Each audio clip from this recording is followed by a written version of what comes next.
I now declare the Plano City Council is reconvened in open session and that we'll recess into executive session for a brief period of time. Thanks.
I now declare the Plano City Council is reconvened in open session, that all members are present.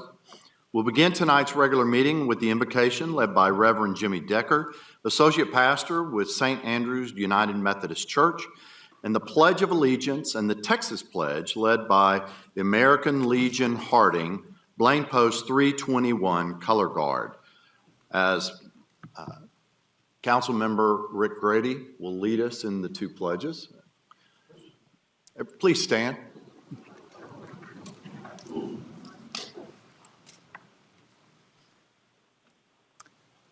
you pray with me, please?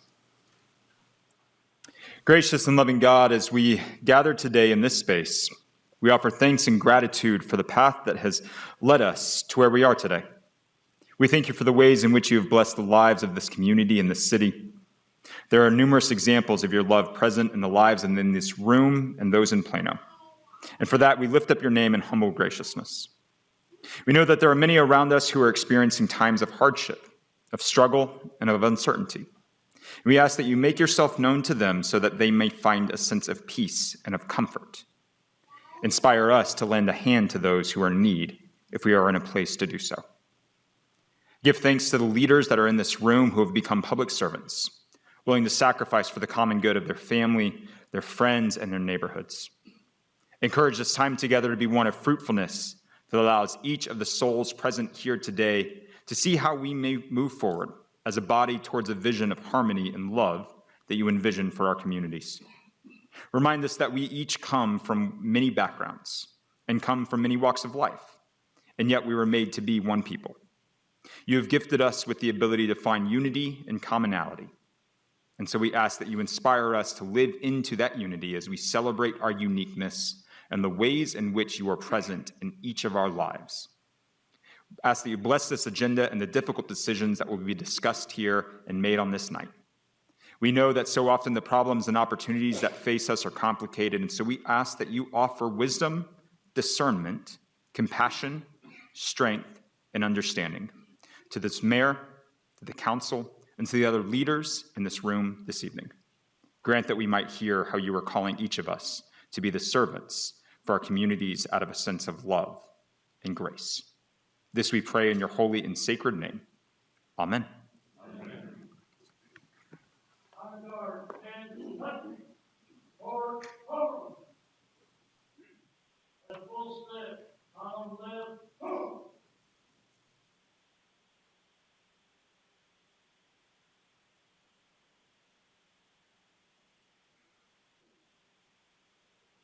Mark time, home. Detail, hope. Left, please. Present, home. Ladies and gentlemen, please recite the Pledge of Allegiance after me. I pledge allegiance to the flag of the United States of America and to the republic for which it stands, one nation, under God, indivisible, with liberty and justice for all. Honor the Texas flag. I pledge allegiance to thee, Texas, one state under God, one and indivisible. Honor guard. Order, home. Forward, home. Half right, home. Column left, home.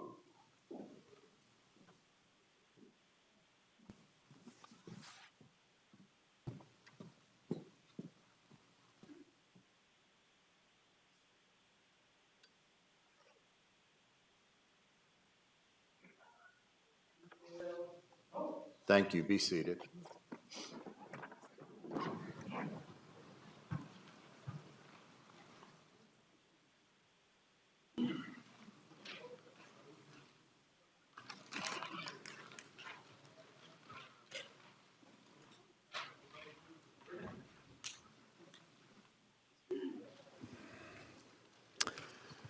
Hunger and Homelessness Awareness Week is November 12th through the 20th of this year. I'd like to call forward some individuals.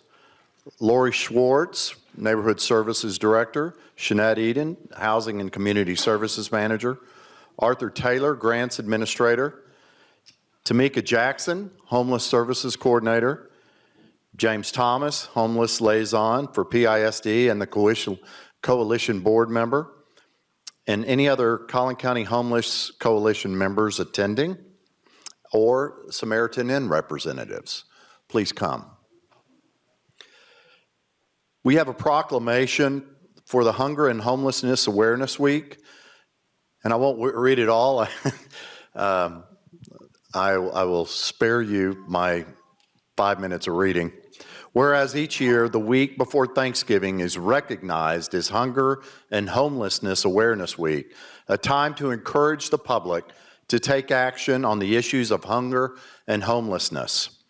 Whereas the annual homeless census will take place in Plano on January 26, 2023, and residents are encouraged to participate by collecting care packages and volunteering their time on the night of the homeless census. Now, therefore, I, John B. Munns, Mayor of the City of Plano, Texas, do hereby proclaim November 12th through 20th, 2022 is Hunger and Homelessness Awareness Week in Plano. And I do thereby encourage all citizens to join me and the Plano City Council in looking for ways to aid those experiencing hunger and homelessness. Congratulations. Thank you, sir. James, you want to say a few words? Just a couple of words. Just like to thank the coalition as a collaboration of certainly city representatives, faith-based organizations, agencies, and some amazing citizens with one common goal, and that's to eradicate homelessness. So the coalition would like to certainly thank the City of Plano, Mayor, you, and this amazing council as well, because not only for the proclamation, but also for your knowledge and you knowing that we have a problem and it needs to be eradicated. So I'd like to thank you for that.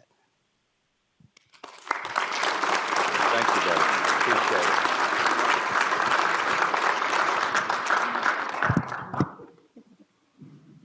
Come here. You gotta take a picture. Come on. Here, come this way just a little bit. I think, are we? Okay.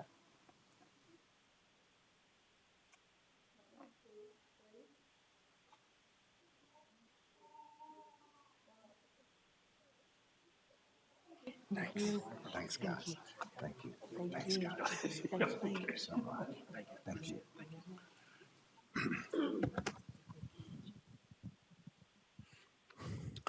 Our next proclamation is the Salvation Army Christmas campaign is being recognized for the annual red kettle and angel trees that provide help to countless citizens in need. And I'd like to call up Lieutenant Marcos Baca, Salvation Army of Plano, Mary Freeman, Salvation Army of North Texas. Hi, how are you? Good.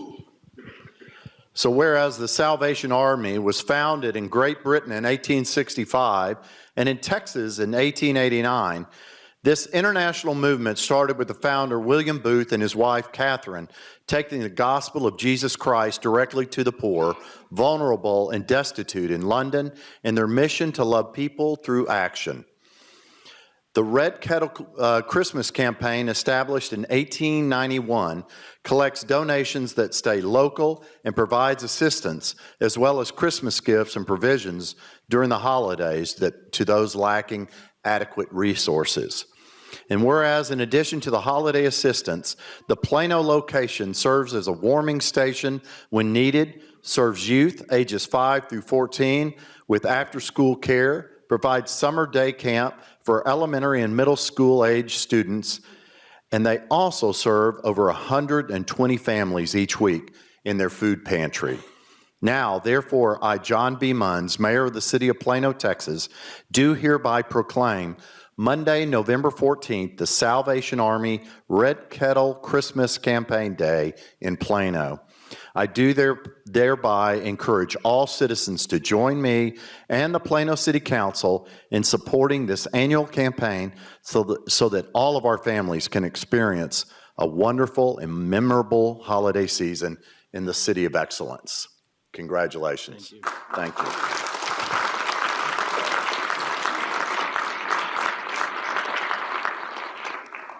And I'll go ahead and get this thing started.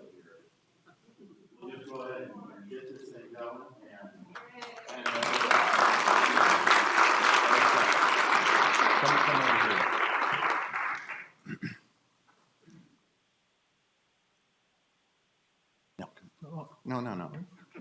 You get in this picture.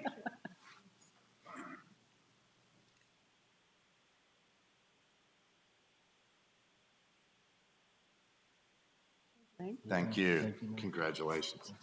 Yes.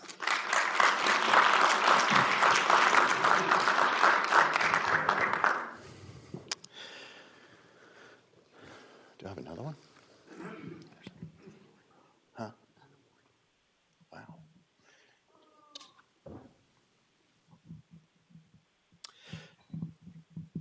The City of Plano Planning Department received a gold level award for the Texas chapter of the American Planning Association for the Haggard Park Heritage District Design Standards. I'd like to call forward Christina Day, Planning Director, Starrin Foucher, North Central Texas APA Chapter Director, Kelly Little, Certified Local Government Programming Coordinator for the Texas Historical Commission, all the planning staff, Heritage Commission members, and Haggard Park Stakeholder Committee members. Are you staring? Hi, how you doing? Nice to meet you. City of Plano is one of the most dynamic cities here in the state with folks coming in from all over. It's a great place to live, and it's a great place to retire. And so the city has taken great strides to, again, be one of the most recognized cities and one of the greatest cities here in Texas. And so the city was awarded for the Heritage Park design standards just for the way it addresses many of the issues specifically that the city has faced over the years, giving the city tools it needs to meet some of the needs of a growing population. And Sure. So this is not the only award that the City of Plano Planning Department received. They received a Planning of Excellence Award from the Texas chapter of the American Planning Association. So go ahead and explain that one. And I'll just keep giving out the trophies. so the state chapter recognizes cities for excellence in planning. So that means that the city goes through great strides to tackle many of the different planning issues and needs that residents face. Oftentimes, planners find it hard to address many of the issues, but every day these planners here from the city of Plano come to work and work really hard to serve residents of the community. And so the state is honoring the city for the great work that it's done. So thank you guys very much for your service to the city. Thank you. Thank you.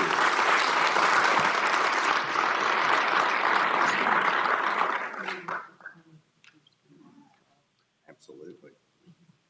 So any of the planning board commission, would you come down and so you can take a picture with this? Yeah, come on, David. Come on, Rick.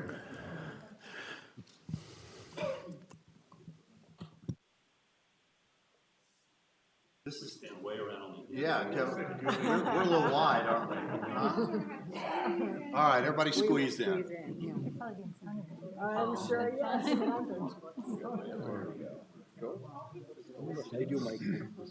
I'm talking. Yeah, that's the way it works.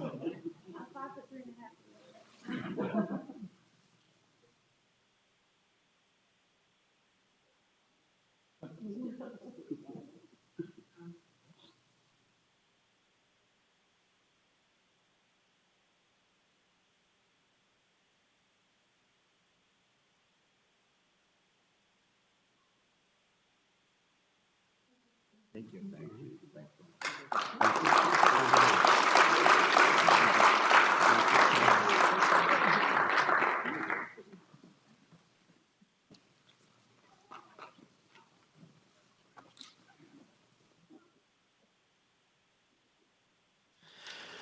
So now we have an opportunity to take the oath of office for two members of the Parks and Recreation Planning Board, Patricia Johnson and Greg Miller, if you don't mind coming down.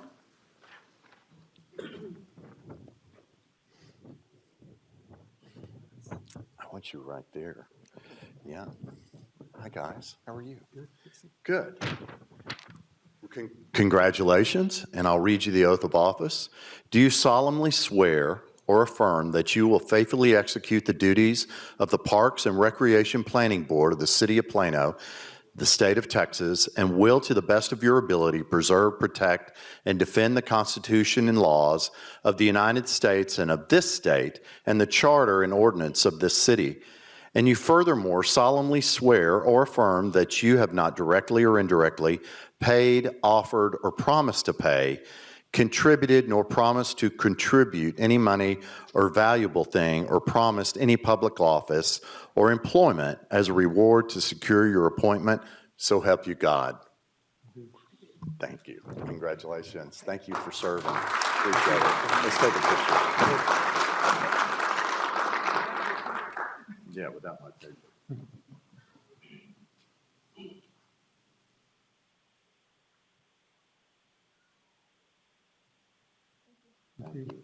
Thanks, guys.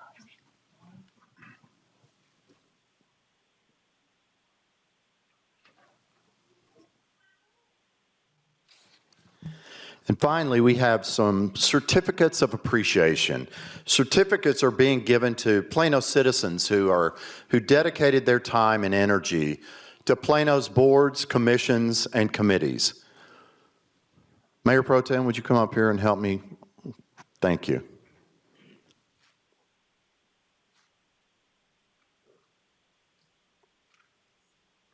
I'll let you hand these out.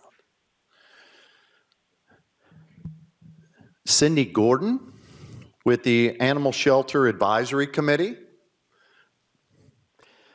Board of Adjustment, Pat Morgan, Jim Norton, and John Peskuski. Building Standards Commission, Dylan Rafferty. Cultural Arts Commission, Rebecca Anderson and Christine Downs.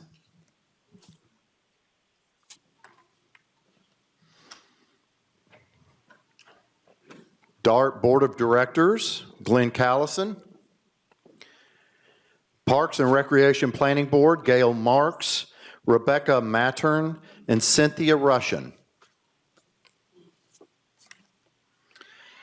Planning and Zoning Commission, Art Stone. There's Art.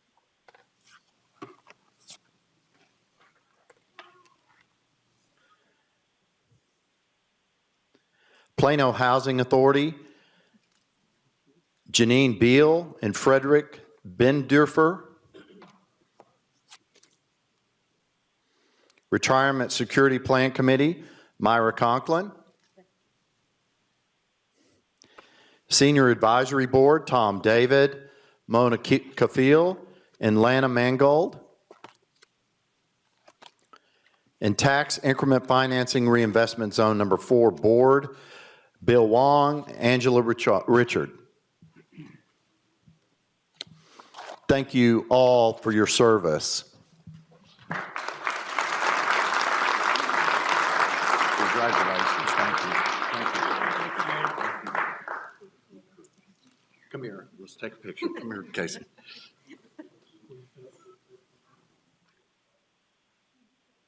You want these in the picture? Absolutely.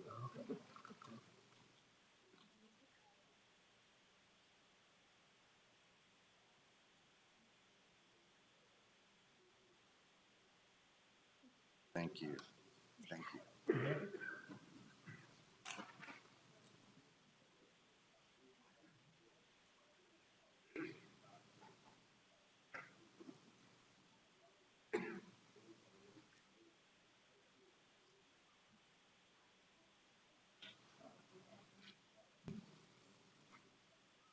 Comments of public interest?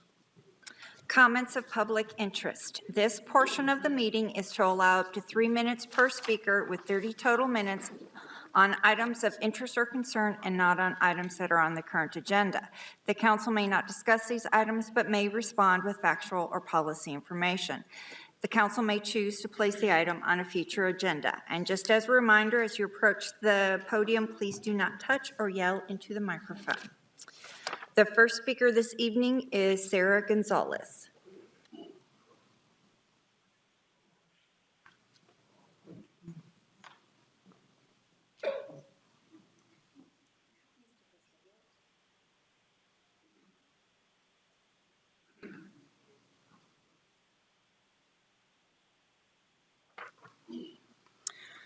My name is Sarah Gonzalez. I'm a TV host, wife, and mother, and Plano, Texas is the city that I grew up in.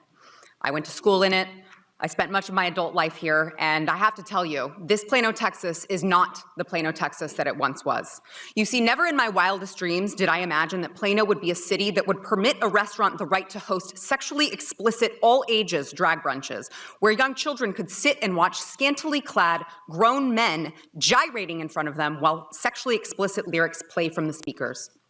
But that's exactly what happened in Plano at Ebb and Flow Restaurant in the Shops at Legacy. I sat in that restaurant and watched a little girl, no older than 5 years old, get sexually traumatized as the adults in the room sipped mimosas and laughed. They passed out sex toys while talking about sexually pleasuring themselves. They indoctrinated this young girl into stripper culture by force-feeding her dollar bills to hand to these grown men wearing giant prosthetic breasts so that these men could shove the dollar bills into their faux cleavage. How explicit was this show? If I played the video I took and shared on my social media that got millions of views here in this room, I would be removed for being obscene. So I've provided copies of the lyrics to the song that was played in the video that I posted, as well as some still images from my undercover video. I'd like to ask if anyone would like to read the lyrics in this room. We've distributed some copies as well to the audience. I don't think the audience feels that we should be reading these lyrics in this room. You know why? Because there are kids present. So why are we allowing children to be exposed to it in the city limits of Plano? There is no such thing as a family-friendly drag show, and exposing young children to this type of sexual deviancy is child abuse. Let me say this again. Parental rights are very important and should be respected. However, we as a society do not tolerate child abuse in any other form. And the sexual exploitation and indoctrination of children is sexual child abuse, which is why we don't allow children into strip clubs or to participate in pornography. The LGBT community cannot be exempt from consequences of abusing children, and wokeism cannot rule our cities. Mayor and council members, it is your responsibility to use all of your authority your constituents have given you to solve this problem, whether it be by ordinance or other measure, to ensure that children are protected within the city limits of Plano. Sexually oriented acts have no business being performed in front of anyone younger than 18. My organization, Defend Our Kids Texas, will be holding all elected officials accountable to stand up to the woke mob and shut this garbage down. And trust me when I tell you, we have an army of parents who are done standing idly by. So anyone watching who wants to join us, they can go to defendkidstexas.com, defendkidstx.com. My final question, will you be part of the solution or part of the problem? Because the whole world is watching, God is watching, and history will not be kind to those who don't stand up for children. Thank you.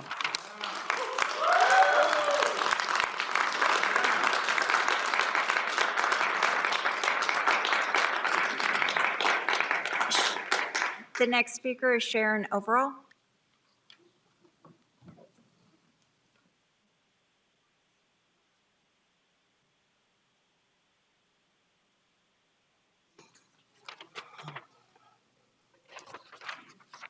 A person has the right to do many things on their property, but with those rights comes great responsibilities. Anything a person does on their property cannot interfere with the enjoyment and use of the neighbor's property. That is where we are at with cigarette smoke. If a homeowner can contain the cigarette smoke and smell to their own property with distance and solid walls, then they can smoke on their property. If you can smell the smoke, then the cigarette smoke has reached you. If the cigarette smoke drifts to neighboring properties, then it is infringing on the rights of their neighbors. The city of Caperton states it best, smoke is not permitted to enter adjacent areas in which smoke is prohibited by this chapter, other law, or by the owner, leasee, or licensee of the adjacent property. City of Carpinteria also states that within the jurisdiction of the city, the non-consensual exposure to secondhand smoke and the uninvited presence of secondhand smoke on property in violation of this chapter shall constitute a nuisance.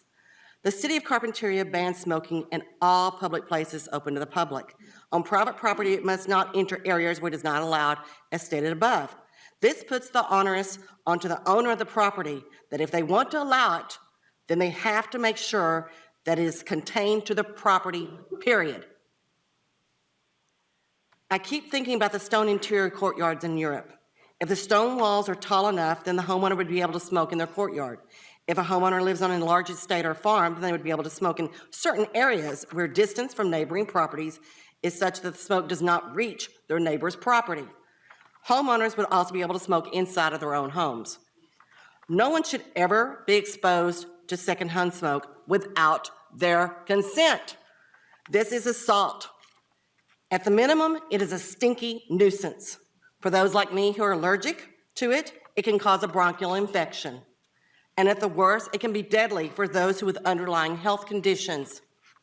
A city council has the duty to promote public safety and protect the lives and property of those who live there. If you do not believe that, then you should not be on the city council. It is not your duty to find a place for them to get their fix.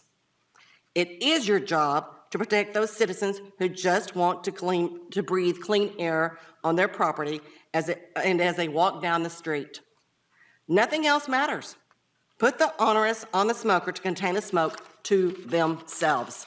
Thank you.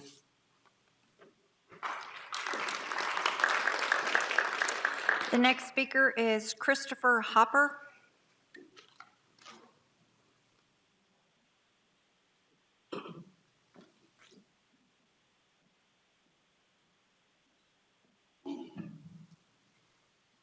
Good evening. My name is Chris Hopper, and I'm the president of Texas Family Project. And we're a family group who travels the state. We hold leaders accountable.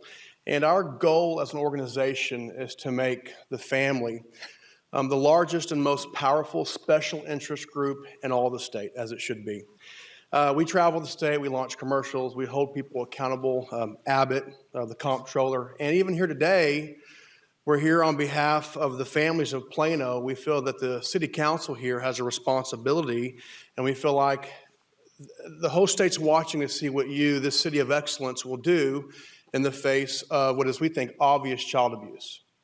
Ebb and Flow, a location here in your city, openly allows, and there's lots of crazy, terrible footage we won't share tonight, footage of grown men walking into a restaurant wearing nothing but scantily clad lingerie and thongs and twerking and dancing in the face of children, and then said children being allowed to go up to these gross, perverted grown men who are twerking in their presence and tip these dancers.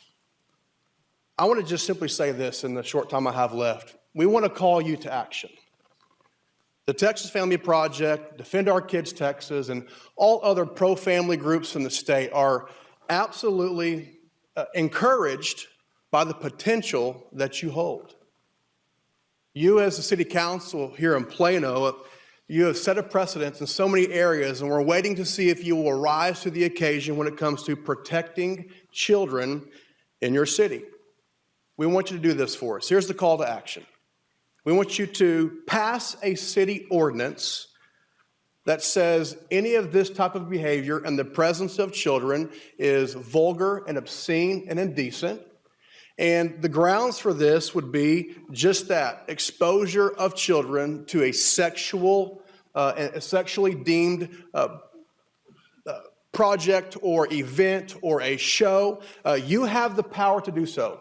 In fact, I want to go a step further and say I want to challenge you to start a specialized committee, and we'll keep track of your activity.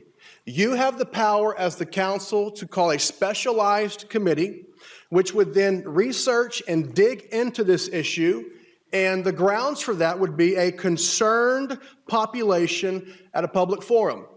And behind me sits a large combined group of concerned citizens of your city who have seen your city plastered on Fox News and other places for the past 3 weeks because nothing has been done to protect children from this sexualized behavior. The state is watching.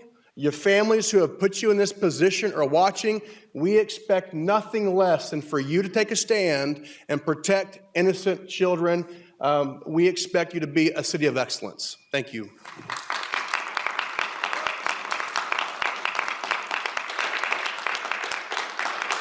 The next speaker is Alexander Stein.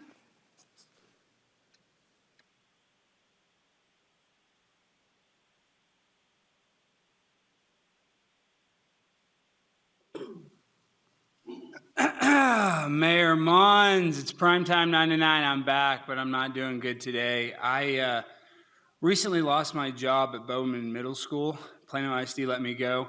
The first administrative infraction is I got in trouble for making, well, let's just put it this way. I thought it'd be important to teach kids in middle school CRT, critical race theory. Because if people don't realize being white is one of the biggest problems that our country is facing is white supremacy. So I really want to make sure these young kids feel as guilty as possible. And so what I did was I made the white students pick cotton. And they said that that was inappropriate and that I was on an administrative watch. And then listen to this, Mayor Muntz, follow me. And sorry I get distracted with Anthony Riccadelli. Anthony, you're my favorite council member. You remind me of my ex-boyfriend, Rodrigo. You guys both are built similar, very handsome. What's so, is that funny that my boyfriend? See, this is bigoted. This is what I deal with all the time, Mayor Muntz. And then listen to this. Listen to the new mask policy at Bowman Middle School. So I go in there and I put on my typical mask and they said, oh, that mask is inappropriate. It's too distracting. Let me ask you this, Mayor Muntz, please explain to me how this mask at all is distracting when I'm literally trying to protect these kids from COVID, okay? And they're trying to say that this mask is inappropriate. Sorry, my husband, he's gonna get so mad if I'm speaking in my human voice. He's gonna make me sit in the kennel all week. But they're trying to say that this mask is inappropriate for students. I'm trying to protect myself from COVID. I got 5 vaccines, but everybody knows a vaccine is not enough, all right? So I'm out here, I'm barking every day. And these students, I'm trying to bark at these students, I'm trying to teach them something. I want them to learn. I want them to know that we live in a world of inclusivity and we need to be more inclusive. I'm a pimp on a blimp, but they try to look at me weird because I have this mask on. What's wrong with this mask? You know you like this mask. Everybody likes this mask. I'm in here trying to protect myself from COVID. And I'll be honest, it's not easy to breathe. Sometimes I have to open it up like this. And they're trying to say, oh, this is not good for spreading the virus. Let me tell you something. It's not about the virus. We have a mind virus. The city of Plano is not gay enough. And as a gay icon myself, we need to do more to make this city gayer and more inclusive. And that's why I think we need to have sex education for children as young as 9. We need to have sex education for children 8 years old. We need sex education at birth. Like as soon as they come out, we need to show a fetus. 20 seconds. This is how you were here. 20 seconds. Well, let me just say, Mayor Muntz, I need my job back. I was fired for wearing this mask. And my boyfriend, Rodrigo, my future husband, my fiance, I'm sorry I used my human voice. Please, please don't make me sleep in the kennel tonight. I love you so much. And Anthony Riccadelli, you're the most handsome council member I've ever seen in my life. I love you guys. Thank you so much. See you guys on the other side. The next speaker is Jerry Victor T.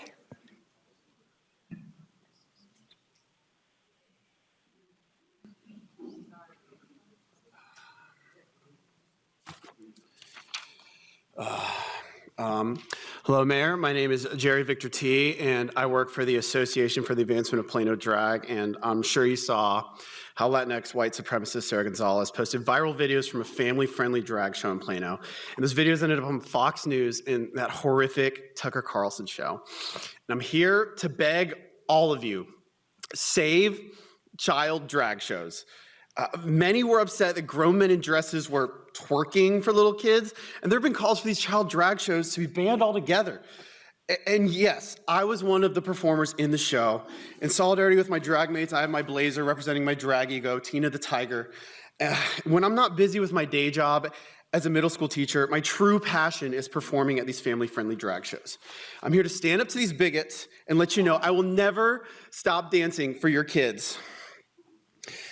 We know gender and sexuality are fluid, and it's so important that we expose kids to all genders and all sexuality from as early an age as possible.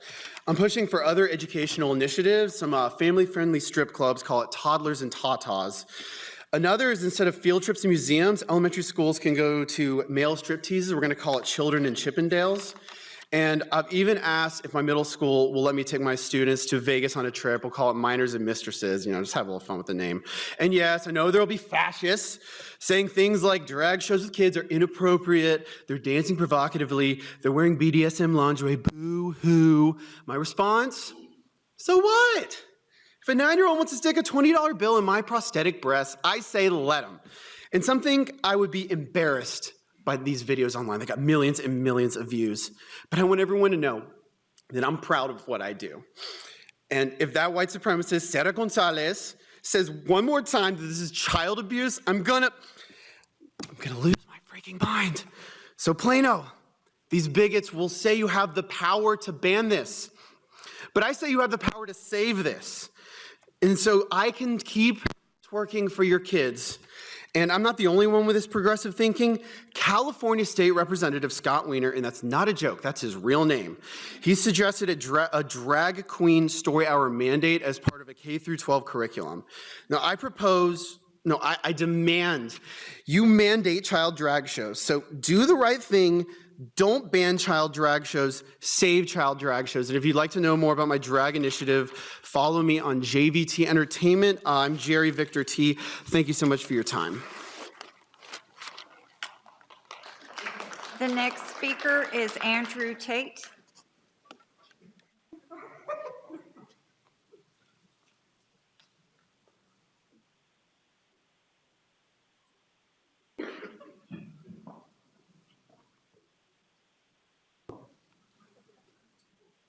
Good evening, brokies.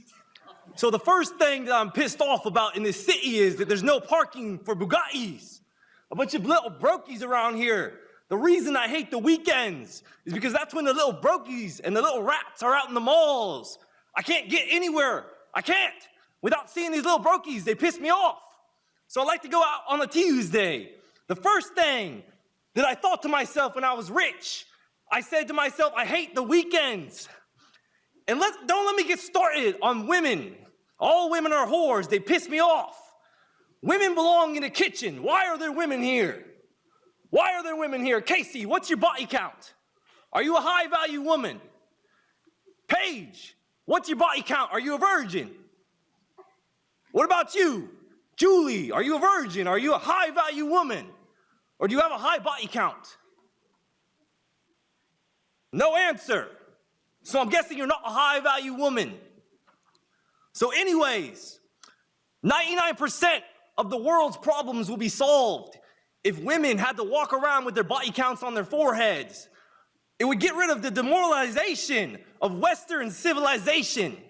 Because women, they would have to think to themselves before they go and have sex with a man and be a little whore like they always do. Ooh, would I want another number added to my body count on my forehead? No, they wouldn't. Then finally, women might stop being stupid for the first time ever. Now, this cigar, it costs more than all of your houses. Each and every single one of you, this cigar was $500,000. And I'm going to smoke it when I get out of here. And I'm going to drive away in my Bugatti. You know, the other day, I was sitting at a stoplight, and this guy was in front of me in his Toyota Corolla. And I said to myself at the light, why is this brokey sitting in front of me? So I got out of my car, took him, and I beat his head into the pavement. And I said, I hate you brokies. You get on my nerves.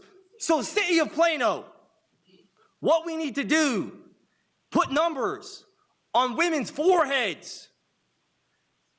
99% of the world's problems would be solved. Now, who has the highest body count in here? Out of all the women. Did you drive a car here also? Because women should not be driving cars. I wouldn't let a woman drive the cheapest car I own, which is a Bugatti. 20 seconds. Nobody's going to talk to me. Wow, you must be broke. I'm filled in a room with a bunch of brokies. I'm going back to Romania tomorrow to sit in my big, beautiful bed with my 50 girlfriends.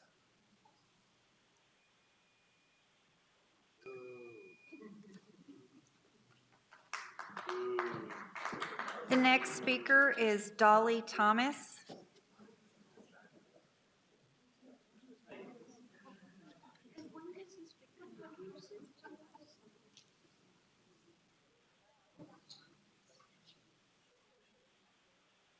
Yes, this was my lucky night. I apologize, Ms. Thomas. That is quite all right. We are interested in what you have to say. Everyone has a voice. Everyone has a voice, yes. Thank you all for allowing me to speak tonight. I'm grateful to be here with the homeless advocates and all of the citizens at Plano. Plano does have a homeless population. I don't call it a problem because they are people and they are our citizens. They're neighbors of ours also. And if charity begins at home, then we must make concessions and help our homeless population. For charity to prevail. Most people in transition are not there because they choose to be there, although there are some that do choose. But I'm talking about the family that lost their apartment because of illness or jobs or even being in danger. Those are the peoples and the families who are in jeopardy because they are in jeopardy of losing their homes or their apartments because of these things. They can't afford rent or their utilities. Neighborhood Services a couple of months ago, I think it was, gave a wonderful presentation regarding a $4 million plan to purchase a hotel and provide homeless services. Great plan, not very good planning though, because I understand that state legislature prohibits cities from doing those things. I do want to know, and I'm asking the council, what is the alternate plan for that $4 million? Then I hear that they're doing a RFP for $1.9 million for rental assistance and the utilities of those people in danger. Plano has so many nonprofits, no disrespect to the Salvation Army or anyone else, but who have already established a method to get these monies out and get them out now for the people who help. Develop a relationship with those reputable nonprofits who are out there doing the good work to help those people. Winter is here, and no disrespect again to the Salvation Army, but a warming station can only do so much. We have homeless students, elderly families that are losing hope because they can't get help now. I'm imploring you as a city council and as caring people to please get that money to some agencies or nonprofits who could help these people now. These people are losing hope. Our citizens are losing hope. And when you lose hope, desperation takes over. And once people become desperate people do desperate things.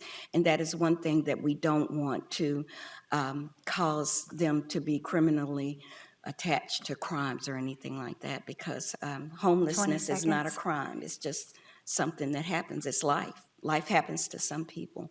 Thank you so much. Thank you.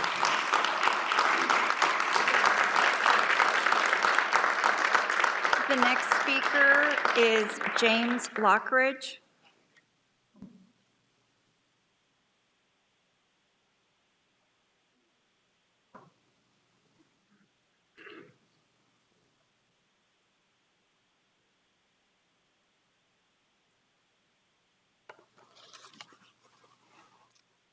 Hello, City Council, back again. Guys, it's funny. Last week, I received more letters from Plano. Today, I drove Plano. Just in the hour that I drove, there's 15 properties that are 8 feet tall next to curb. I'm getting letters for grass right at 12 inches on a right-of-way that I can't mow because it's been raining for 3 weeks. A field that is a crop that's not 30 feet set back inside the barbed wire fence. Is it harassment? 100%. 100%. When I asked the state reps again, and they came out and looked, they very much clearly said harassment. Finally, the state said, here, talk to this lawyer, which I did. It's harassment. It's ridiculous. It's absurd. Not only did y'all do that, y'all contacted the appraisal review board, asking the appraisal district to not roll back the ag exemption on the degree of intensity in the city of Plano. That's a state law. How can the city have the power to tell the state appraisal district what they can and cannot use as ag and not ag. So a perfect example today is a 12-acre pasture to meet the degree of intensity to qualify for ag will now be 8.1 acres because of your ordinances. That's over 4 acres of land lost to a farmer. Very uncalled for. The lawyer said in section 251.004, the very last sentence where it says no nuisance action may be brought against an agricultural crop or operation that's been lawfully in operation for 1 year or more. Okay, and the very last sentence of that says this subsection does not restrict or impede the authority of this state to protect the public health, safety, and welfare, or the authority of a municipality to enforce, and I'm going to say it real loud so y'all can hear, state law.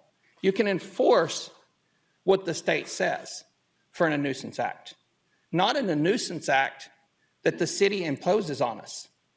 It says very clearly, 20 seconds. cannot enforce municipality law, but can enforce a state law. City manager, I'm asking for a meeting immediately, tomorrow, the next day, to discuss what's been brought to my attention, to discuss how the city has the right to tell the appraisal district how to not roll back land for degree of intensity, because the school district would love to understand that they're not going to get their rollback tax on this land. Thank y'all. Thank you.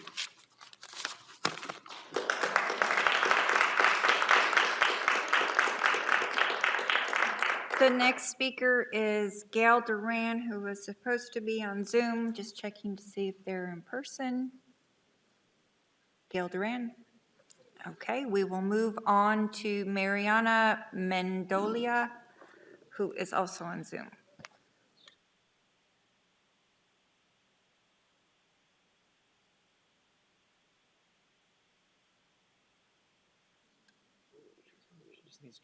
Okay. Go ahead, please turn on your camera and go ahead.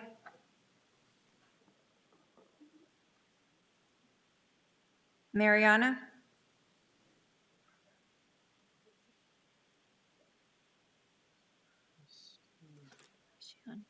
Okay, how about now? Go ahead.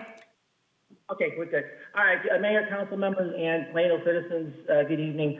My name is Dr. Mariana Mendiola, and I'm a theoretical and police psychologist with Technical Police Training Solutions Research and Consulting. My field of expertise is in self-regulation and stress. Thank you for the opportunity to speak before you tonight, albeit it's, distant, we're remote. I'm here with the Texas Family Project to provide you an argument for not allowing children and adolescents to attend these drag shows. Now, what I've got is going to take significantly more than 3 minutes. So I'm going to go over an opinion that I wrote on this and published. That's the foundation for a peer-reviewed paper that I'm writing right now on that very subject. The thing is, I have no dog in this fight per se, but as a professional psychologist and scientist, it's my obligation to provide you with facts and not rhetoric. So from the legal aspect of it, one of the points of childhood sexual abuse is activity that violates laws or social taboos of society, that a child or a person cannot give informed consent to, is not developmentally prepared for, or cannot give consent to. That comes directly from the Centers for Disease Control. Deviance is pretty much any behavior that differs significantly from what is considered appropriate or typical for a social group. But this social group includes children. Emotional abuse, non-physical acts that are detrimental to behavior and affective functioning and overall mental well-being of a child. So those are the legal basis. That's the legal basis for the argument. Of course, this is really brief, so there's so much more to this. But really, as far as the psychological aspect of it, what possible reason exists for exposing a child to drag performances or to adult-orientated entertainment and activities? None. It has absolutely zero social or educational value. What it does is potentially promote fear in a child and confusion, especially when they're seeing, and I'm not degrading drag performers. I know several, I'm friends with a couple actually, but to see some grown men, 6 foot tall man with a beard and 6-inch stiletto heels in makeup that is just, off the charts, that can scare a child. And the problem is 20 that seconds. Well, child cognition develops gradually, and at this age, they cannot possibly comprehend this, and it's going to cause some serious psychological problems. So you have my email. If you need to get a hold of me, please feel free to, but I would strongly urge you to consider passing an ordinance that would not allow anyone under 18.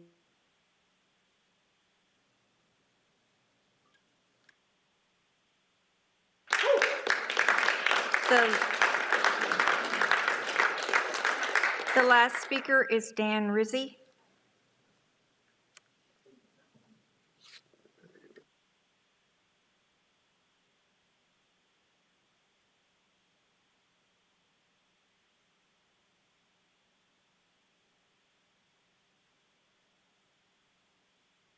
Resident of West Plano in Lakeside of Preston in Mr. Anthony's district, place 2.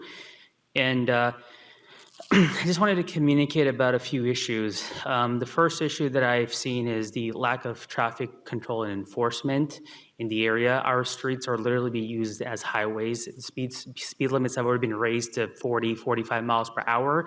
And yet individuals are driving 15, 25, 30 miles above speed limit. I've already asked Kevin Lemon to add some traffic control and signals and et cetera, and they have, but that doesn't mean that the traffic is not still very high. I can't even enter a $2 million median price home residential neighborhood of mine because of people coming from other places in other cities and driving recklessly into my neighborhood and having the audacity to horn while I'm entering my own neighborhood. This also goes to the city planner and traffic engineering. I mean, yes, they have a role, absolutely, to make sure that they look at the traffic control, the traffic patterns. But the same token, their job isn't just to look at the interests of HEB or other commercial properties. They also have a responsibility to the safety and the security of their residents.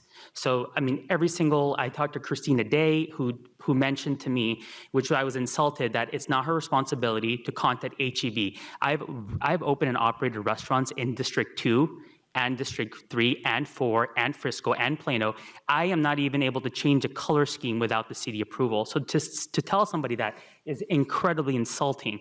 It just seems like with the commercial growth in our area, you have to increase the infrastructure and law enforcement and foundation before you accept more businesses, because I will tell you, West Plano is it is losing absolutely what it stands for.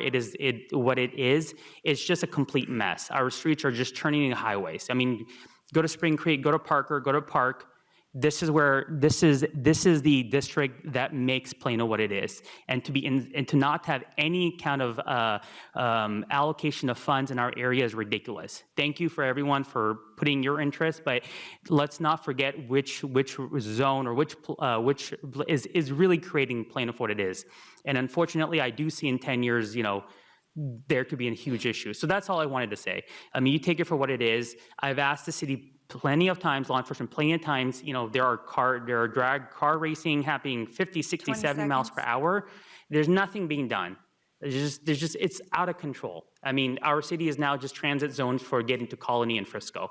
So I hope that, somebody somewhere is going to really look at the allocation budgets, because I don't know where the funds are being allocated. They're not going to law enforcement. They're not going to city planning. And the city planning and traffic engineering has absolutely no interest in the residents. Absolutely none. No matter how high income or high medium. Thank you.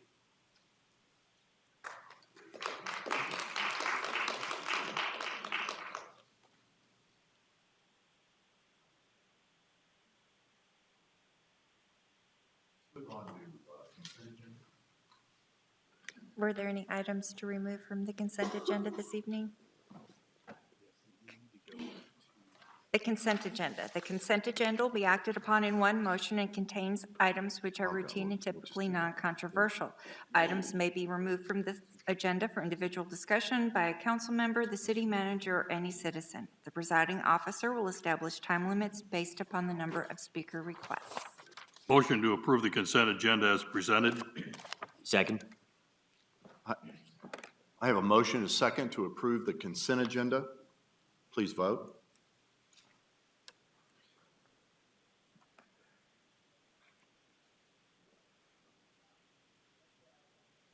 Motion passes 8-0.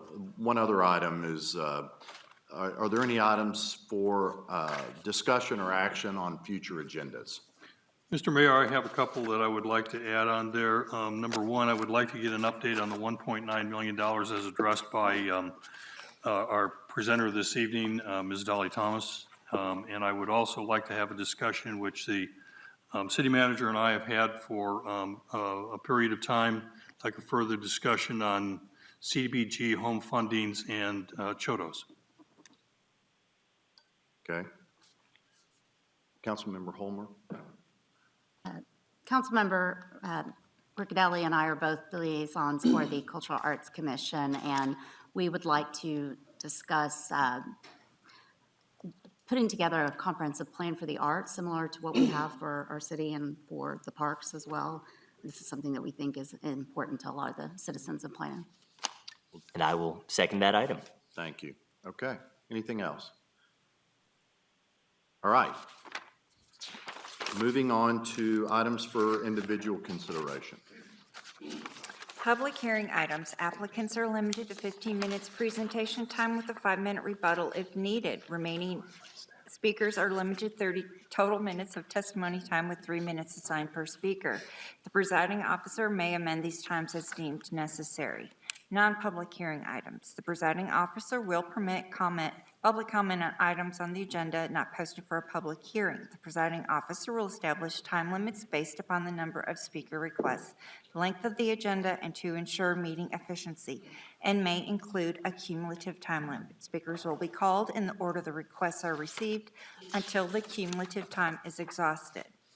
Item number 1, consideration of an ordinance to amend Chapter 6, Building and Building Regulations of the Code of Ordinances of the City of Plano by adding Article 24, Registration of Short-Term Rental Properties, providing for procedures for the registration and self-inspections of short-term rentals for operation, providing procedures for approval, denial, and revocation of registration of short-term rentals, and providing a penalty clause, a severability clause, a repealer clause, a savings clause, a publication clause, and an effective date.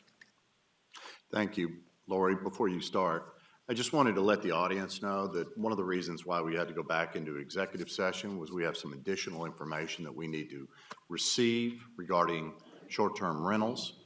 And so it will be the intention of this council to table this item. I still will go forward with the public hearing, and you're more than welcome to speak, but I just wanted to let you know that before we begin. Go ahead, Lori. Good evening, Mayor, City Council.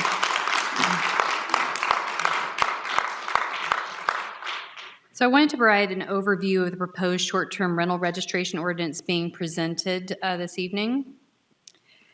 So looking at the proposed ordinance, on October 10th, 2022, the City Council meeting, there was significant public input regarding short-term rentals. Staff had 3 main areas of direction received from City Council that evening. This included utilizing Arlington, Texas as the model for the development of the short-term rental program. City's Attorney's Office took the lead on drafting the ordinance in coordination with neighborhood services. Further, the Planning Department has also initiated internal stakeholder discussions for review of zoning considerations for short-term rentals with the Planning and Zoning Commission, and P&Z does have this discussion on for their agenda on November 21st. So just some brief overviews of the key components of the short-term rental process. This would require all short-term rentals to register with the City of Plano beginning in January 2023. There are also specific application requirements as part of the ordinance. This would include local designated contacts, insurance requirements, provision of specific city regulations for STR occupants, as well as sworn statements for understanding requirements and compliance with the requirements for the owner and operator. Further, the compliance process includes proactive inspections by city staff, as well as increasing minimum fines for repeat offenses in the operation of the SDR. As we're not going to be adopting this evening, this timeline is probably a little fluid, but this was the basic timeline that we were looking at, as trying to spend a little bit more time completing the online application process based on the adopted ordinance. We are still working to try and get a short-term rental monitoring service, and then also having that initiation of the conversations with P&Z. Depending on the direction we'll get from council, we can look at what those other dates will be moving forward in the future. And I'm available for any questions you might have. Thank you, Lori. Appreciate your patience. Any questions for staff? Thank you. Oh, I just wanted clarification on the monitoring service. Is that for like tracking helping with tracking the data? Because yes. I've seen in some states where they actually have devices to help monitor the occupancy within a home without invading anyone's privacy, and also monitoring noise levels. And I didn't know if that's something that's been considered. We had not added that in for the ordinance at this point. This was mainly just for us to be able to see as they were populating on sites. The two major ones are not the only sites that are available. So when we've done a lot of investigation about what's possible for the government regulation of these types of housing, and what we have looked at is that most of them require some sort of long-term monitoring contract. It's difficult to be able to get the information without that. So that's just one thing I'll share with you at this point. I'm just curious if it's come up looking at these devices for monitoring occupancy and noise levels. Is that anything that you've looked into yet? I'm aware of it. I know exactly what you're talking about. It is a requirement in other cities. I don't know whether I don't believe we've specifically looked at that as part of this ordinance. And so I would say if that's a direction from council, we can certainly look into it, but I don't know what that looks like in Texas. I think I'd seen in Arizona, they were trying to pass it where they would only require it once you had violated an ordinance 2 times, or if you were out of the area owner, if you weren't present there, then it might be required. So it might be something for us to look at in the future. Right. I'm aware of it, but I don't think we had added it at this point. Okay, thank you. I did just have a question on that suggested timing, which I know it's fluid now, but you said a recommendation from P&Z late spring 2023, and I'm just wondering how they would be able to make a recommendation that quickly if we haven't collected enough data for them to make a decision off of. So that is going to be dependent on the information that's received. And so a lot of this is based on your timing. So, at the minimum, I think we were looking at 6 months. And so if we had the 6 months in there, that was something that we were looking at. That specifically was something we discussed as part of what that P&Z process would look like. And I double checked with Christina before putting this in here. I think this is the earliest you could expect recommendations is late spring. okay. Thank you. One thing I want to clarify is that we went into executive session for legal advice. I'll open the public hearing. Are there any speakers? We do have several speakers this evening. The first one is Catherine Burns.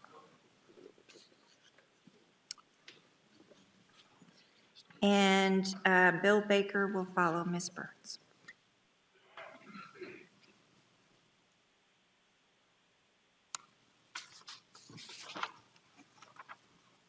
City Council members, ladies and gentlemen, I am Catherine R. Burns.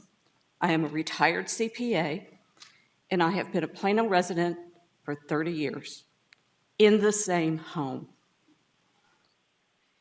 I ask you to consider all aspects of the short-term rental issue as it faces us today. Others have addressed or will address zoning, tax, noise, traffic, criminal activity, and other safety issues. No one has addressed the issues I bring before you today.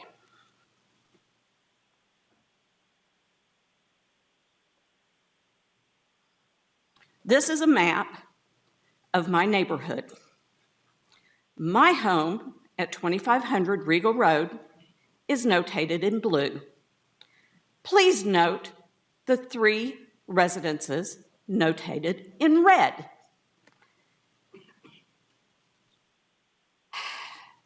Please note that there are not just 1, not 2, but 3 short-term rentals adjacent to my home.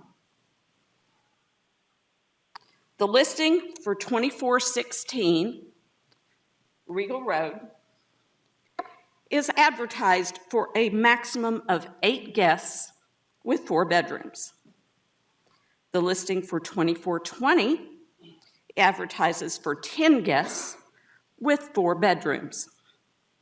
The listing for 2421, directly across the street, advertises for 14 guests with 5 bedrooms. Imagine if all 3 of these rented the same time at maximum occupancy. 32 occupants in 3 homes.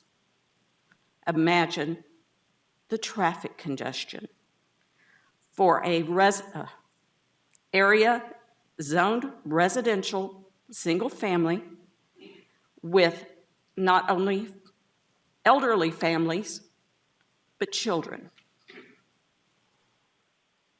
On July 5th, 2020, I found exploded fireworks in my front flower bed.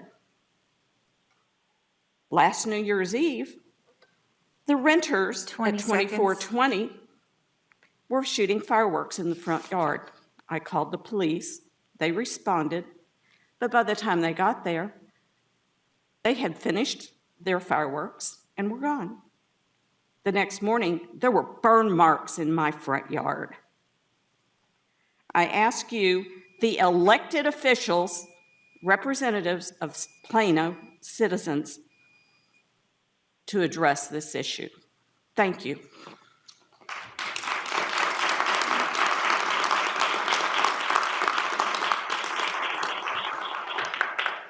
Bill Baker. And Catherine Quaglana Parker will follow Mr. Baker.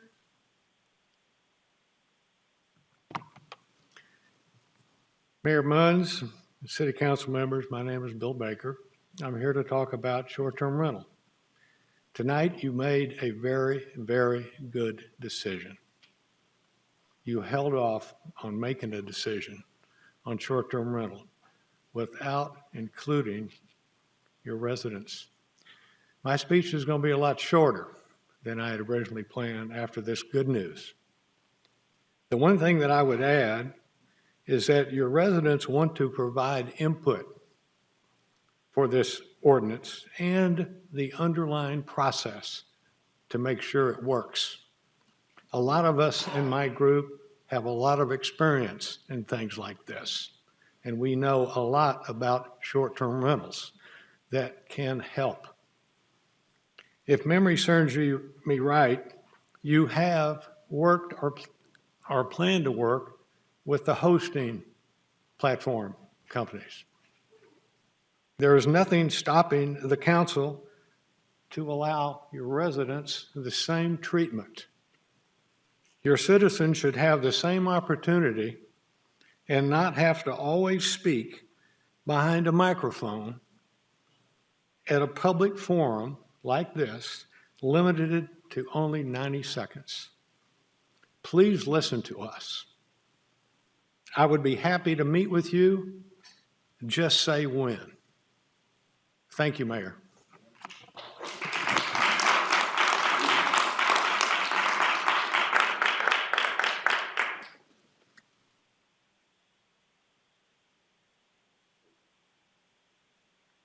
Mayor Munns, City Council. I'm Catherine Quagliana Parker, and I have a different speech tonight. I first want to say thank you for tabling this item. And what I'd like to basically say is there's been discussion of following the Arlington model. And so I'd like to just talk about the 4 steps that we see as following the Arlington model, and that is to hire a third-party data collection firm to determine all the short-term rentals operating in Plano, to conduct town hall meetings and other ways of collecting citizen sentiment about short-term rentals in single-family neighborhoods, to update the City of Plano zoning ordinance to clarify where short-term rentals can and cannot be, and then to create a registration program to monitor short-term rentals where they are permitted and to prohibit them in districts where they should not be allowed, such as single-family neighborhoods. Thank you.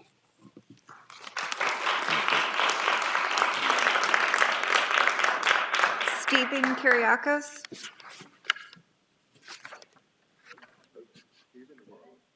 Stephen. And then Maria Bauer will follow.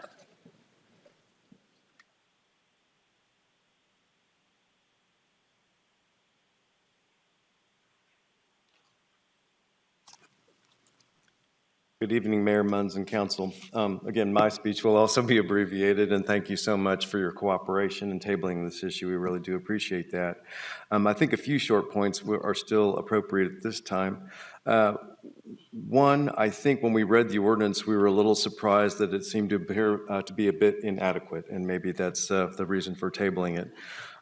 We were seeing that some of the language in there could be easily sidestepped by the courts, which would basically hand more wins to the courts for STRs, which is exactly what we don't want, and it could set a precedent for future lawsuits. So obviously we want to avoid that. You might be agreeing, which is why you're putting it on the table, so that's greatly appreciated. We do see in the document you were hoping to avoid the Austin trap by including 2 requirements for STR registration. 1, that the permit does not override any law, which would include zoning, and 2, that the owner has no property rights in registration and that registration may be revoked. So I think that we would be careful about that sort of language, so we would urge you please have a legal review of that, which might be what you're planning here for the next step. Finally, and this point might not be so much, but we'll just make it. The second point I was going to make was about the process here. We were just very concerned that planning and zoning wasn't brought in on this, and according to the Texas Local Government Code section 211.007B, that the ordinance must be considered by your zoning body before the council can take up the issue. So we hope that that sort of procedure is also followed, so we would appreciate that. Finally, again, I will just plead with you, please work with us, not against us. We have a lot of, we've been here for 6 months. We've been bringing a lot of brain power and a lot of knowledge here. We would love to work with you outside this forum if possible. That would be great for us and you as well. We would love to follow the Arlington model, expedite the zoning, which was actually recommended by your Abernathy, Reuter, Boyd, and Hewlett, a mouthful. So if we could follow that model and their advice, that would be a great use of taxpayer dollars that we've already used. And it's been mentioned before, subscribing to the host compliance data collection would be great. Registration data, it's not going to be complete, right? No one's going to register 100%. Paying for the host compliance data is what the Arlington model did. You're going to need that number anyway in your denominator to figure out how the percentage of real people actually registering for your in your registration program. So let's just go with the denominator, pays host compliance, and get the right data up front. Appreciate your time. Thank you much.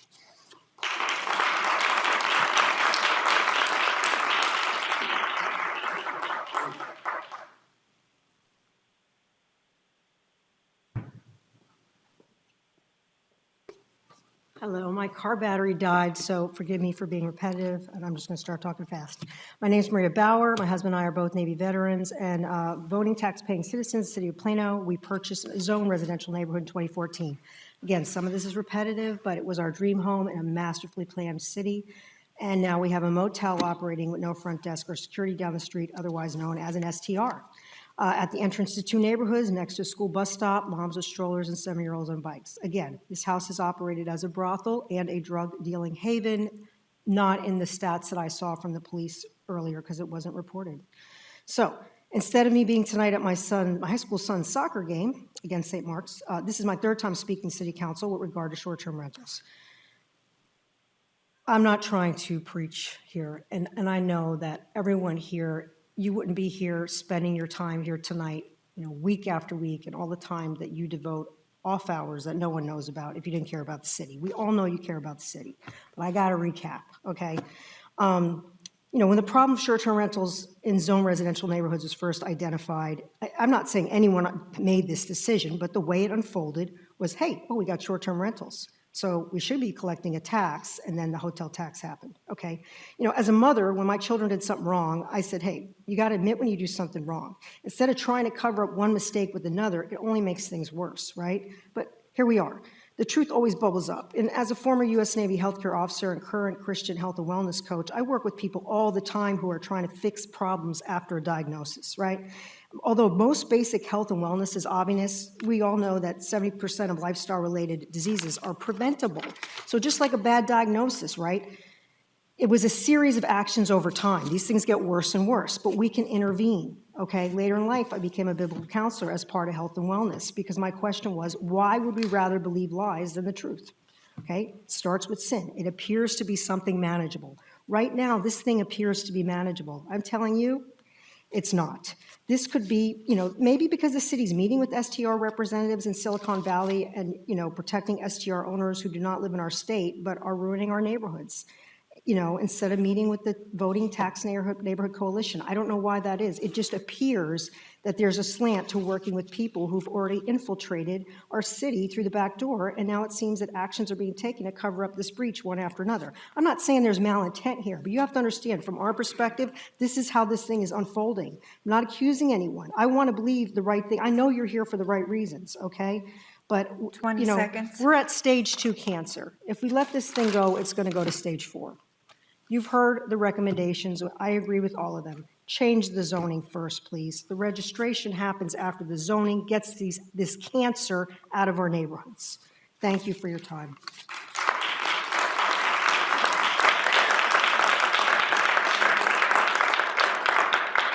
The next speaker is Marla Kyriakos, followed by Richard Brigham. I pass. Thank you.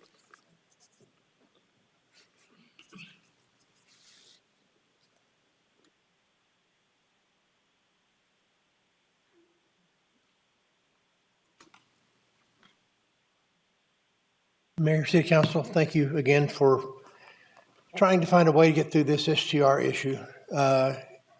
It's real easy for those of us sitting back here as neighbors to an STR to have some very heated opinions, okay? So we'll try and keep it out of that. I do have one request. Can I get a show of hands through the mayor of, no? To find out how many of you live in a mandatory homeowners association neighborhood. Because a lot of us do not live in a mandatory homeowners association neighborhood. And from what I have heard at the meetings I've attended for the last few months are that offers a degree of protection, okay? But as you have mentioned tonight, and other people have mentioned tonight, you have used the Arlington model, but you haven't paid for the data, you haven't done some other things, you haven't had open meetings, things that Arlington did, and you say you want to follow their example, well, follow their example. Don't pick and choose what you want to follow out of that. We don't want a regulation. We simply don't want them, okay? When you have 35 people in a house for a birthday party, swimming, parking on the street, cussing at night, drinking, leaving thefts outside, turning around in my driveway or other people's driveways, that's a nuisance, just looking for a place to happen. And a short-term rental is that place. It's the opportunity they have to move into a nice neighborhood and party the weekend away that they could never afford to live in if they had to buy the house to begin with. Help us take care of our neighborhoods, keep those things out. They don't belong there. Thank you.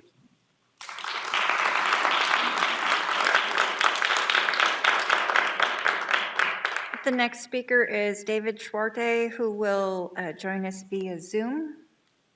And then after David is Jerry Wells.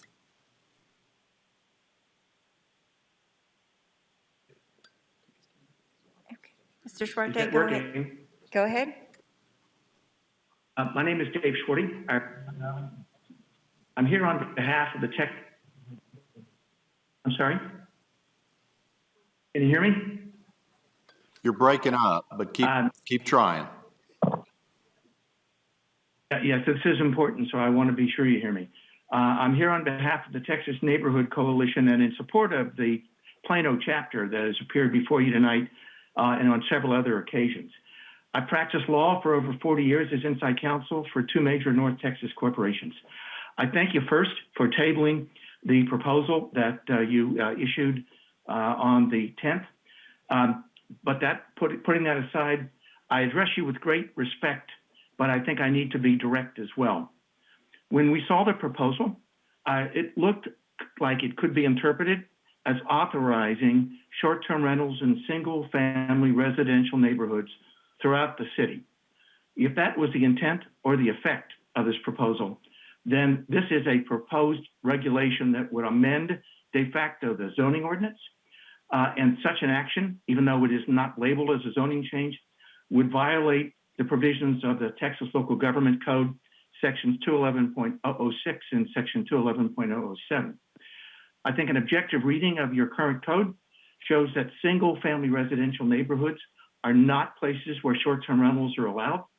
I refer you to section 14.100 of your zoning ordinance, where the table lists those uses that are permitted. Short-term rentals are not on that list. Bed and breakfast are for one particular area, but that required a specific amendment.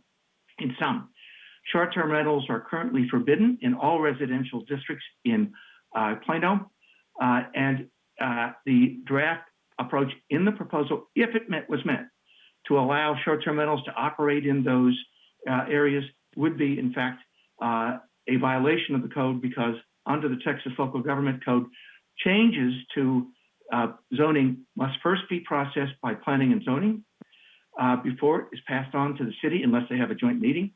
And furthermore, the notice of that hearing has to be sent by planning and zoning 15 days before the first hearing by planning and zoning. So when I wrote to you yesterday, and I copied the mayor and all the city councilmen, I urged you to withdraw this proposal as an unlawful attempt to modify existing zoning rules. I thank you for your having done that so far. 20 and I also want to extend that we're happy to work with you.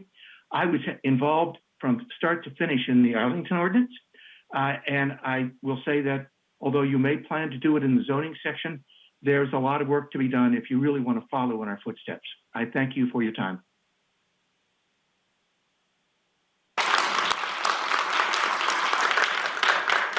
Jerry Wells.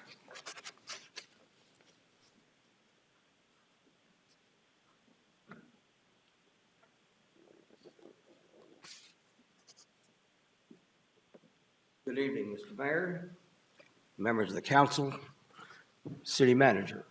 My name is Jerry Wells. I'm an attorney. I've been in Plano practicing and living in the same address for 37 years. I'm going to make this very short. You've heard a lot of it before and more. But I am imploring you to take into consideration a moratorium beginning as soon as possible on registering or allowing any more short-term rentals anywhere in the city until you've got an active ordinance that has been approved. So I thank you. Any questions? I'll be happy to answer. If not, have a good evening.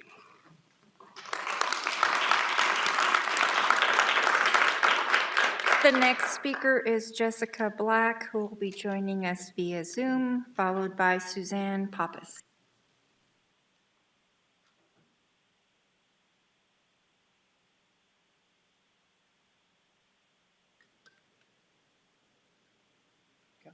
Hello, can you hear me? Yes, go ahead. Hi, I'm Jessica Black from Arlington, Texas, and I'm here on behalf of the Texas Neighborhood Coalition as well. Tabling this registration ordinance was a wise choice, and I thank you for that. Enacting a registration ordinance before allowing P&Z to weigh in on appropriate zoning for STRs will actually foreclose many of the zoning options that may otherwise be available to the city.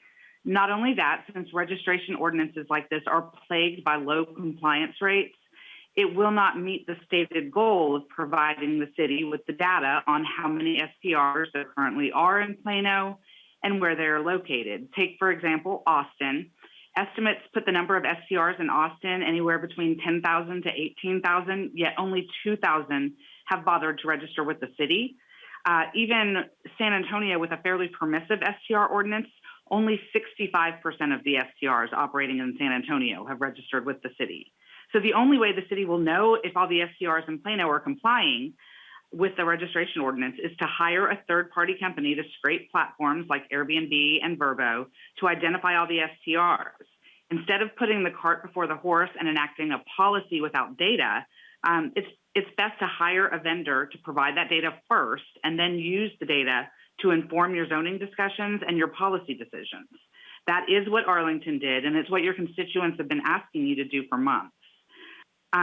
This registration ordinance really needs to remain tabled until a third-party vendor can be hired to provide that data, and planning and zoning can hold discussions to consider the appropriate zoning for STRs in Plano. Registration and zoning must move forward in tandem. Thank you.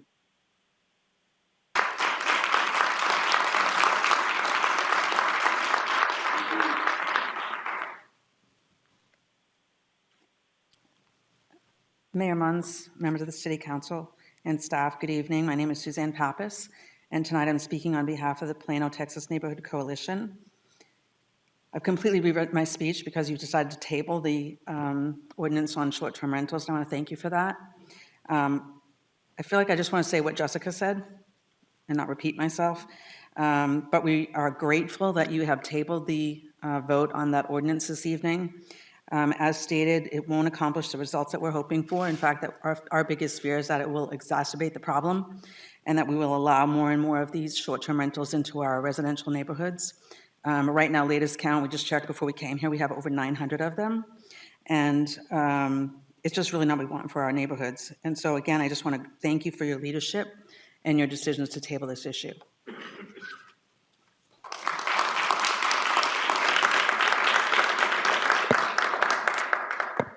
The next speaker is Glenn Smith, who is supposed to be on Zoom. Just checking to see if Glenn Smith is in the audience. It says Zoom next to your name, sorry. We can zoom in on me. Mayor, I'm going to follow suit. Hope that wins points. Good evening, Mr. Mayor, council members, and staff. My name is Glenn Smith. I'm an Air Force veteran, and I've been a Plano resident for over 25 years. I'm here tonight to first thank you for tabling your vote on the STR registration ordinance and request that the council please sit down with the residents of Plano and have an open dialogue as we have been requesting of you. As with many cities who have taken the route of registration, as you have just heard, Dallas and Austin, just two of them, it's not going to yield the data you seek. You can readily identify your STR locations if you utilize technology firms and to acquire this data as we have. And you can communicate with them, the owners, as they are on our tax rolls. For cities that have taken the path you plan to pursue, the result was far less data and an abundance of additional STRs into residential neighborhoods that never register their existence. In the past months, we gave our input to the City Council, and many of us left with the impression that you were going to take the exact path which Arlington has taken to protect your residents with tighter zoning enforcement. What has taken place in the past weeks to move forward with just registration as your path without having basic conversations with your residents. Why not establish a citizens working group like Scottsdale, Arizona did in 2021? 12 residents of the city, including 2 council members, met 6 times over 12 weeks to develop recommendations for their zoning of STRs, and you know what? It passed unanimously. We love our chosen city and appreciate those who have worked tirelessly to ensure that our expectations of quality of life experiences and homeowner privacy are adhered to.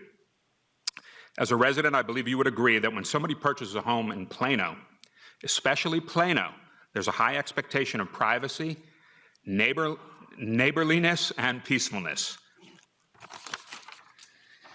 Please don't sanction the proliferation of STRs to continue without a fight, without allowing your own residents to have meaningful dialogue with you on this matter. We ask you, our city council, city manager, staff, to come and join us, the citizens of Plano, in creating solid ordinance that prohibits STRs in residential neighborhoods and safeguards the residents of Plano homeowners. We are not asking for a Band-Aid, but a surgical solution for today as well as in the future.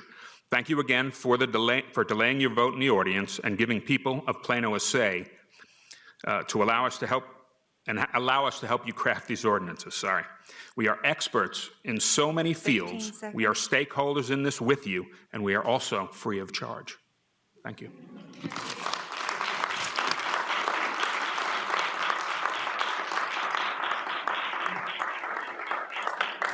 The next speaker is Greg Patillo, followed by Barbara France.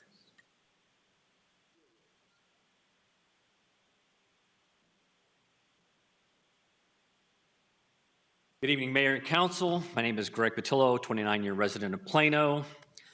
I've already sucked up enough of your time through email correspondence today, so I just want to say thank you so much for the consideration that you have given to our feedback and tabling this item at this time. I think it is an extremely wise, albeit somewhat obvious choice to do. I had prepared to speak tonight regarding something that I was going to speak on the previous meeting, and that was something regarding comments in the October 10th meeting, and that is somewhat evident and I think still apparent and relevant given what we saw in the ordinance, and that is any suggestion that the platform should be engaged in the development of the ordinances pertaining to the STRs should be summarily rejected.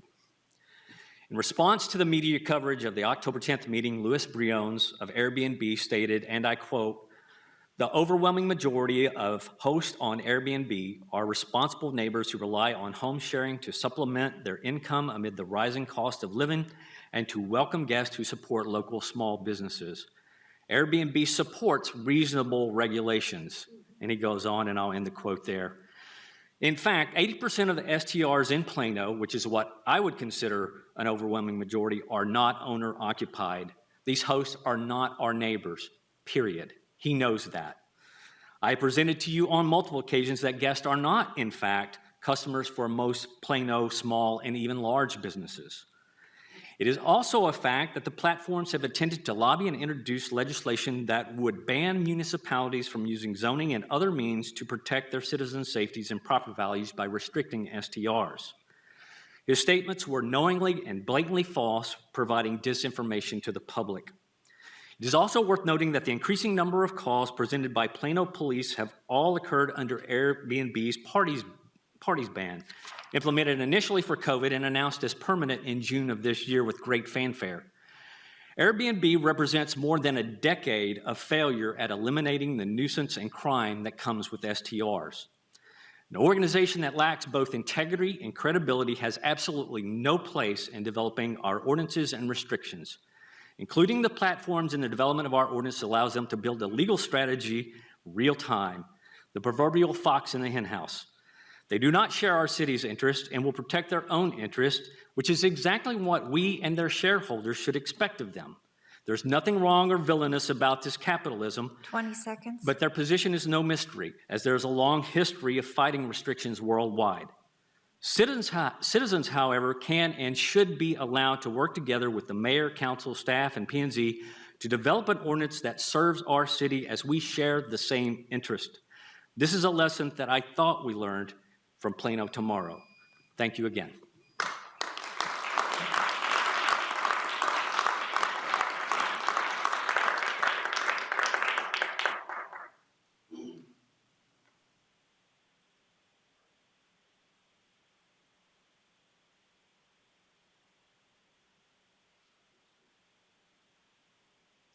Hi, my name is Barbara France, and I've lived in Plano for 25 years. On October 10th, after hearing the response and recommendations of council members, I felt hopeful. It seemed like we were all in agreement as to the importance of addressing the problem of short-term rentals in residential zones in Plano and the best way to go about fixing it. City Council confirmed that STRs don't belong in the middle of neighborhoods, and that we need to recognize that residential areas are for residential purposes. You conceded that STRs proliferate a business model. It was acknowledged that we should send the issue to Planning and Zoning to make recommendations. You said we should look at the Arlington model and implement the Plano version of what Arlington did. And you said we need to be creative in how we define a district for STRs. So when I saw the ordinance that was waiting to be signed to allow STRs in all residential zones that contained a voluntary registration process, a self-inspection process, no cap on the number of STRs allowed in the city, and defined them as residential use, which they are clearly not, I became concerned. So I'm very happy that we decided to table this tonight, and as was written in the preamble to the ordinance, that it is necessary to have an ordinance to advance the objective of championing great neighborhoods in Plano and to respond to the residents' concern. So I'm hopeful that we will get there. Thank you.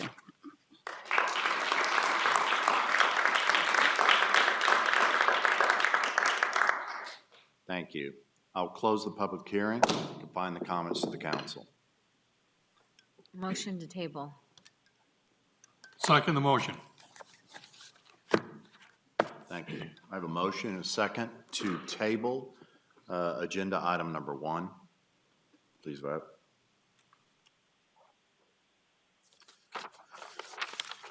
Motion passes 8-0.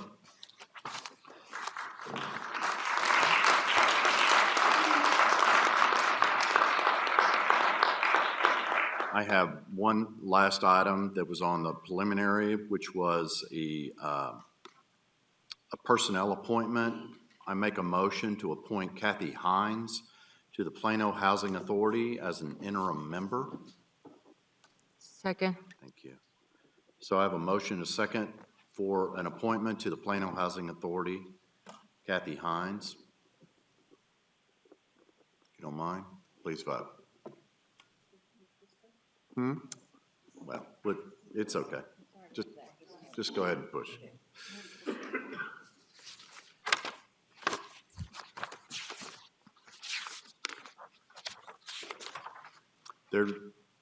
And motion passes 8-0.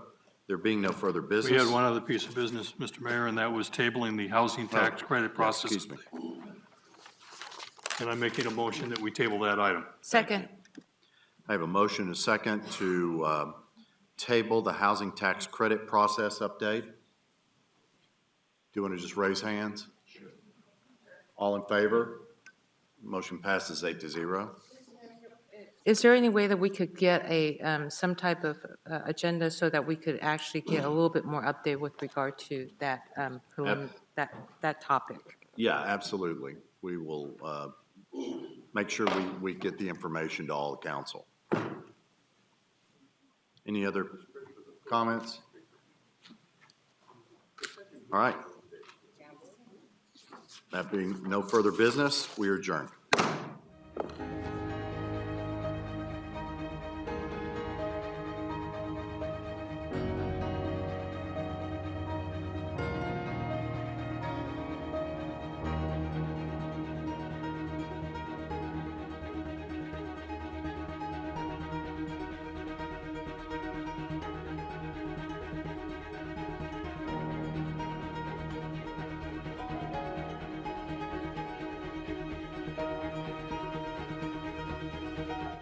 For permission to search your car. However,